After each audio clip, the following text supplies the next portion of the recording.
Hello guys, তোমাদের সাথে একটা কিছু ডিসকাস করতে আসলাম। মানে আমি কিছুদিন আগে এই যে তোমরা ছবিটা দেখছো, এই ছবিটা আমি পোস্ট করেছিলাম সোশ্যাল মিডিয়ায়, ফেসবুকে অ্যান্ড ইনস্টাগ্রামে আর ইউটিউবে। তো ইউটিউবে আমি যখন এটা আপলোড করি, তো তারপরে অনেকে আমাকে কমেন্ট করে আর কমেন্ট করে জানায় যে এটা হচ্ছে একটা ফেক নিউজ। ঠিক আছে, মেবি হতে পারে এটা ফেক নিউজ বা মেবি হতে পারে এটা রিয়েল নিউজ। তো আমি ফ্যাক্টটাকে চিনেই কিন্তু এটাকে আমি পোস্ট করেছিলাম ইউটিউবে। আমাকে অনেকেই মানে বলছে যে আমি নাকি ইউটিউবকে মিসলিডিং করছি বা অনেক ভুল ইনফরমেশন দিচ্ছি। দেখো, সেরকম হলে কিন্তু অনেক ধরনের ভিডিও আছে যে জিনিসগুলোকে মানে এআই এর সাহায্যে অনেক কিছু মানে বাজেভাবে তৈরি করছে আর সেই জিনিসটাকে সোশ্যাল মিডিয়ায় ছাড়ছে। তারা কিন্তু মিসলিড করছে। আমি অ্যাকচুয়ালি বলতে চাইছি যে আমাদের ভারতবর্ষের যে সংস্কৃতিটা আছে সেই জিনিসটাকে কিভাবে মেনটেন করা উচিত বা মেনটেন আমাদের সবাইকে করা উচিত, সেই জিনিসটাকে আমাদের সম্মান করা উচিত। আমি সেই জিনিসটাকে নিয়ে বলেছি। আমি কখনোই বলিনি যে না এটা কেন করেছে, করা উচিতই না, অনেক বড় ভুল করেছে। আমি সেটাকে কখনোই বলিনি। আমি বলেছি যে হ্যাঁ, যেহেতু আমরা ভারতবাসী, তো আমাদের একটা কালচার আছে, সংস্কৃতি আছে, যেটাকে মেনে নেওয়া উচিত বা মানা উচিত। তো এবার হচ্ছে তুমি সেই জিনিসটাকে মানবে কি মানবে না সেটা পুরোপুরি তোমার উপর ডিপেন্ড করছে। তো সেটা বড় কিছু না। বাট হ্যাঁ, এই যে ড্রেসটা পরে যে একটা বিয়ে হচ্ছে, তো সেই জিনিসটাকে আমার মনে হয়েছে যে আমি মেনে নিতে পারছি না। এবার অনেকের আলাদা আলাদা থিঙ্কিং হতে পারে, চিন্তাধারা হতে পারে।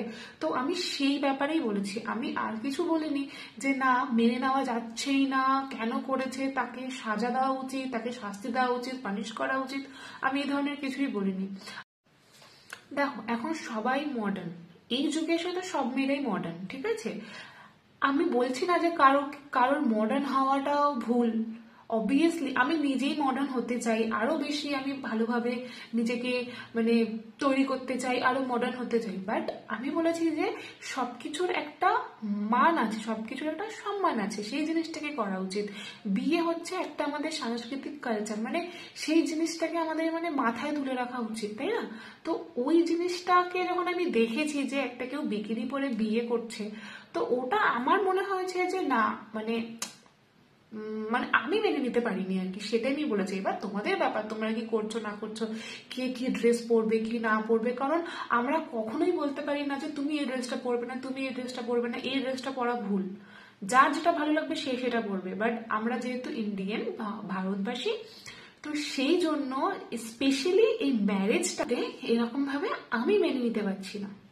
এবার এখানে ফ্রিডম সবার আছে, সবাই সবার মতোই করো, সেটা কোনো অসুবিধা নেই। বাট হ্যাঁ, আমি কোনো মিসলিড করছি না ফেসবুকে বা ইউটিউবে, কিছু মিসলিড করছি না।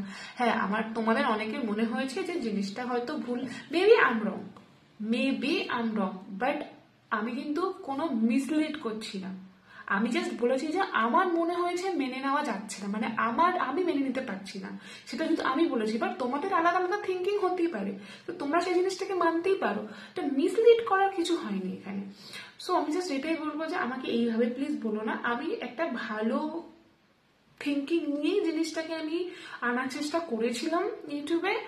আর এবার হচ্ছে তোমাদের ব্যাপার, তোমরা সেই জিনিসটাকে কিভাবে নেবে, নেগেটিভলি নেবে না পজিটিভলি নেবে। দ্যাটস ইট, আমার আর কিচ্ছু বলার নেই এখানে। সো প্লিজ এই জিনিসটাকে কোনো মাইন্ড করো না। আর আমি যদি কিছু ভুল করে থাকি তাহলে